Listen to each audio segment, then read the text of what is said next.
Picture this, you're stuck in an endless meeting with a person who can't do the work they're supposed to, even though when you hired, you were so sure he was the right fit. Sound familiar? Let's fix that. I'll show you how to hire smart, never regret it, and avoid the tricky and sometimes difficult to navigate situation. Hi, if we haven't met before, my name is Klim, and on this channel we talk about productivity, business, and personal development. I share evidence-based approaches to living a full life and having a thriving business. I have only 4 tips for you today, and first one is being not overly nice in the interview process. It's always difficult for people to be not so nice to others, especially in a difficult situation when the other person is trying their hardest to appeal to you, to feel like they need you, and especially when the other person is being so nice to you. He wants to do the job, he wants to have the job, and he is actually trying the most he can in order to be here. But this is a tricky situation, and if you're too nice, you will avoid the hard questions, you will beat around the bush, you will not be able to actually say the things you are meant to say, ask the things that you need to ask, and to make sure this person is actually the right fit.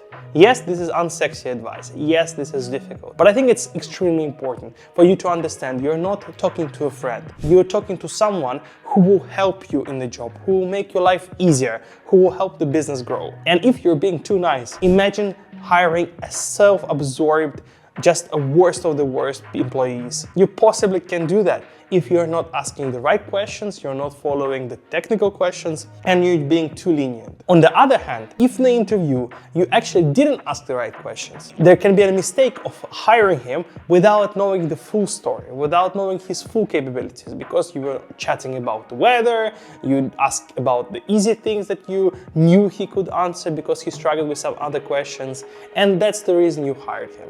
That's completely wrong. And I think the harder you are, the more strong you are, the more difficult questions you ask on the interview, the better this person who you hire is going to perform on the job and will make your life and everyone else's life much easier. The second part is to use the 5 whys framework. So, you know how people say, oh, you know, in my previous job, I did this.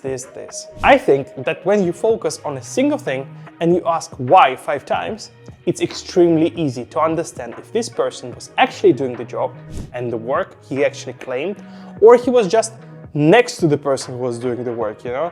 He was in a department, he had a friend, he had a colleague who told him all this, and that's why he knows all these results and the actual name of the job. So let's look at, for example, hiring. You're hiring an HR person and you're talking to him and you're saying, okay, you know, I hired 20 people in 1 month. Oh, wow, that's so impressive. The next question would be the first why. Why?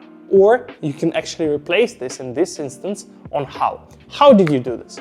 And he will say, oh, well, you know, I actually interviewed this 200 people. This process took for 2 months before there were some other people who were interviewing them. And that's how I hired 20 in 1 month. Okay, well, how did you get these 200 people to be on the list of applicants? He will say, okay, so the way I did it is I posted this job, and then I had some people who actually applied to the job, I screened them, I checked their resumes, and then I actually went through the interviews. Well, okay, let's look at different thing. How did you do this? How did you post the job, or how did you go through the resumes, for example, and you go on and on and on and on, and you dig deep.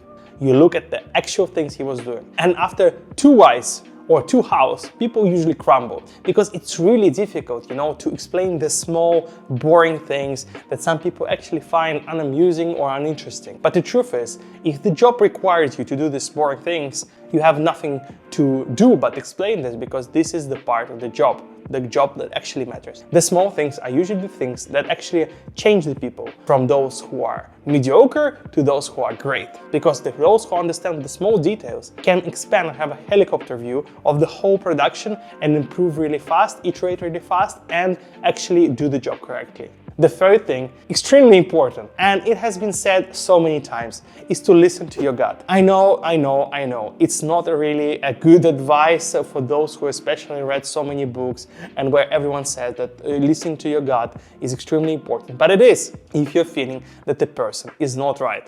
Believe in yourself. Even if his resume, his academics, or his previous background is super good and you like everything else, if you're feeling, oh, something is not right about it. Usually it's about the culture. And I mean, I'm not gonna go into the culture in this video because it's a completely different topic of establishing a company's culture, establishing the way you work. But usually that's the problem, but sometimes it can be something else. So listen to your gut. And if your gut says, I don't feel good about this guy, I'm not sure how I'm gonna work with him, just don't hire him. Look for other people. I think it's the best thing there is to listen to yourself. The fourth thing, and I think is the most important one, is to verify background and recommendations. And yes, of course, there can be recommendation letters that are great, but what I do, and I mean that's completely over the top sometimes, but I think it actually what changes the way you do hiring and actually changes when you need to hire and when you're doing hiring for the sake of it, is to actually look at recommendations and look at the company,